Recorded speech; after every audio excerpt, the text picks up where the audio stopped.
Hai semuanya, balik lagi sama calon sarjana. Pernah kebayang nggak kalau kalian tuh bisa mengendalikan peluang menang lotre?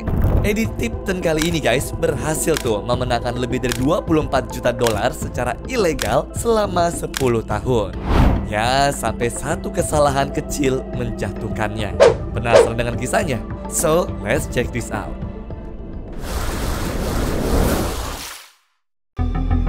Pembelian lotre.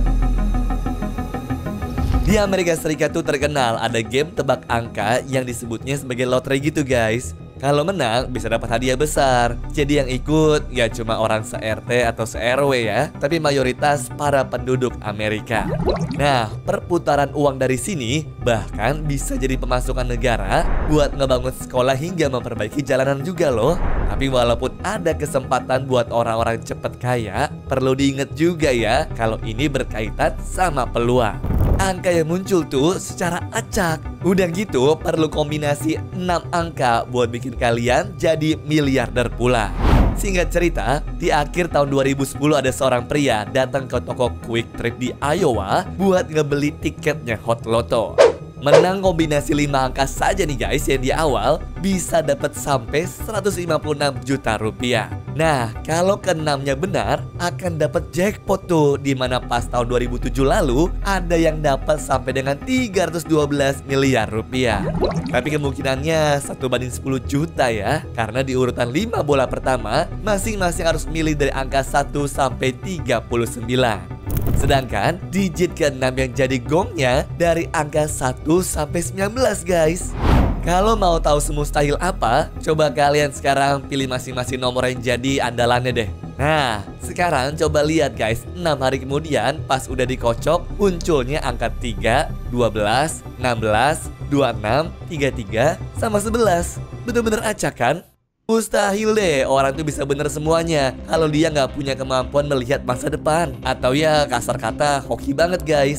Soalnya pria misterius yang akan kita bahas kali ini bisa-bisanya hoki terus, termasuk saat dia memenangkan Hot Lotto jackpot kali ini. Sayangnya sebulan sudah lewat pun gak ada yang datang tuh guys mengambilnya, sehingga penyelenggara bikin pengumuman resmi begitu. Ya siapa tahu kan yang punya kelupaan, makanya diingetin saja biar mereka tersadar. Tapi malah banyak banget yang mengklaim punya mereka, meski nggak ada satupun data yang cocok sama sekali. Menariknya, pas tanggal 9 November 2011 ada pengacara nih dari Kanada bernama Philip Johnston yang mencoba nelpon buat mengambil hadiahnya tuh. Sedangkan dia nggak bisa datang karena lagi sakit berat katanya. Jadi lebih baik ditransfer saja karena butuh uang itu segera guys. Angkanya sih bener, tapi pasti cocokin sama postur tubuh dan juga kriterianya dia berbeda jauh banget tuh guys. Pengacara ini ngomongnya pakai jaket wol gitu, terus celana panjang dan sepatu pantofel. Tapi kalau lihat CCTV-nya, orang yang beli ini malah pakai hoodie kan guys. Akhirnya ini orang ngaku lagi bohong karena kliennya pengen identitasnya dirahasiakan. Padahal aturannya jelas kalau pemenang harus ngasih lihat mukanya guys ke publik. Ya masih ada waktu sampai tanggal 29 Desember sih buat pemiliknya tuh nunjukin diri atau akan hangus begitu saja. Nah mengejutkannya 2 jam banget nih sebelum tiketnya hangus ada sosok yang datang ke kantor lotrenya secara langsung. We've been looking for 365 days for this, and with 1 hour and 50 minutes left, the 2 individuals you just met brought us what we believe is the winning ticket for the Hot Lotto jackpot.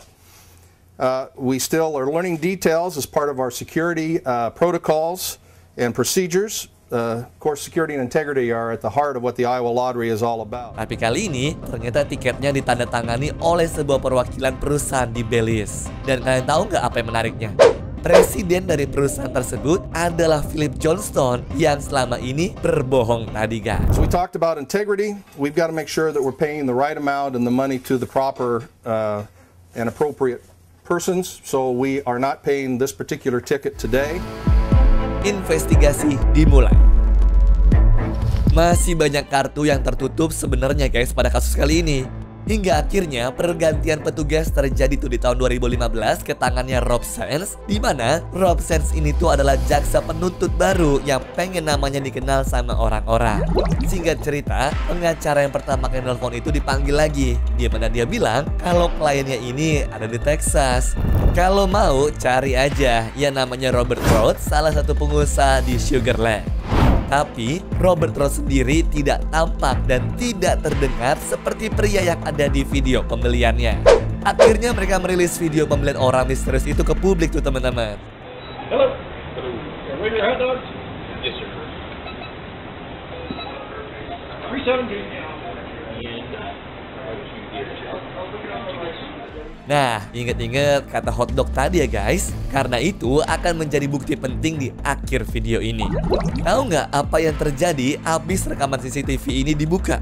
Langsung ada ribuan respon dari beberapa kantor lotre kalau karyawan bahkan manajer setempat mengenali suara itu teman-teman. Eddie Tipton adalah namanya. Tapi ini agak susah dipercaya guys. Soalnya dia adalah seorang pengawas keamanan kelolaan pemerintah langsung, di mana mengatur tiap perusahaan yang tergabung di keanggotaan resmi. Bahkan dia bukan orang sembarangan. Eddie ini adalah direktur keamanan yang telah bekerja selama 2 dekade di perusahaan Multi-State Lottery Association. Anggapannya guys, dia ini adalah orang yang mengatur agar tidak ada kecurangan sama sekali. Dimana secara hukum, Eddie ini nggak boleh beli tiket lotrenya. Orang-orang yang mengenalnya pun sebenarnya mengakui kalau dia ini adalah orang baik dan juga lempeng. Nggak taunya di balik itu, dia sudah mengatur semuanya dengan mengeksploitasi posisinya sebagai karyawan di sana. Proses penangkapan. Nah, penyidik yang sudah tahu identitas asli pelaku langsung datang tuh ke kantor tempat dia bekerja sekarang. Dari situ, mereka juga tahu kalau sosok Robert Rhodes adalah teman yang sibuk ke sana kemari buat membantu mencairkan tiket lotre aslinya. Soalnya ternyata kalau cek ke LinkedIn ya guys, dia nggak hanya sahabat doang, tapi juga bos di perusahaan perangkat lunaknya. Nah, akhirnya dia pun ditangkap tuh karena melakukan kejahatan dan penipuan serta memanfaatkan posisinya sebagai orang dalam. Dari salah satu temannya terdapat pengakuan tentang sebuah aplikasi yang disebutnya sebagai rootkit ya. Program ini guys bisa menjalankan komputer dari jauh dan bakal menghapus dirinya sendiri untuk menghilangkan jejak. Masalahnya tiap kali masuk ruangan kan pasti akan ada rekan lain yang ikut, makanya jadi sangat mustahil tuh bisa install aplikasi itu ke dalam salah satu komputernya. Apalagi sudah dijaga dalam sebuah pelindung kaca yang harus dibuka sama 2 orang berbeda dan direkam juga pakai CCTV. Jadi pelaku bebas dari dakwaan manipulasi karena nggak ada bukti sama sekali, dan yang tersisa hanyalah rekaman dia tadi lagi membeli sebuah lotrenya. No thanks. Hello. Hello. Can I wait your hot dogs? Yes, sir.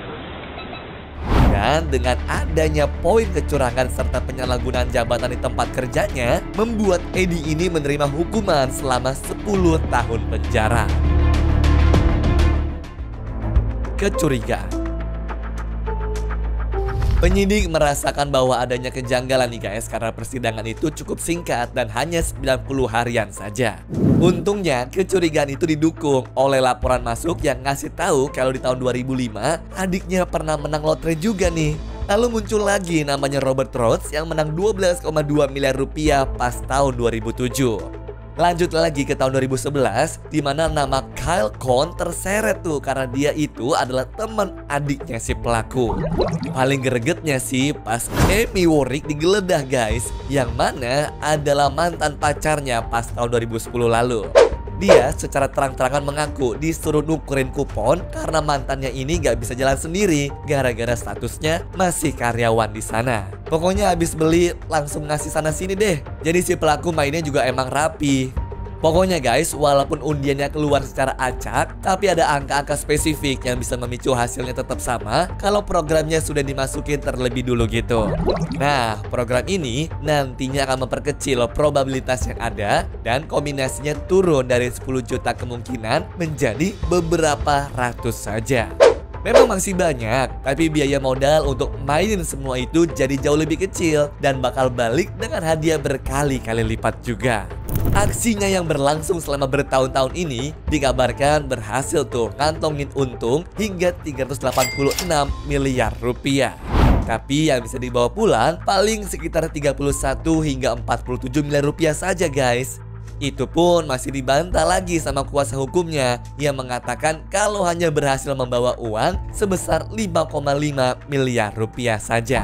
Tapi gara-gara aksinya ini, Edi berujung dijatuhi hukuman penjara selama 25 tahun dan harus bayar ganti rugi sebesar 48 miliar rupiah. I certainly regret my actions. It's difficult even saying that with all the people that I know behind me that I hurt. And I regret it. I'm sorry. Wah, hebat juga ya. Kasus miliaran rupiah begini bisa berhasil terbongkar dari rekaman orang ngebeli hotdog doang, guys. Anyways, cukup sampai di sini ya guys video hari ini. Sampai jumpa di video selanjutnya. Dah.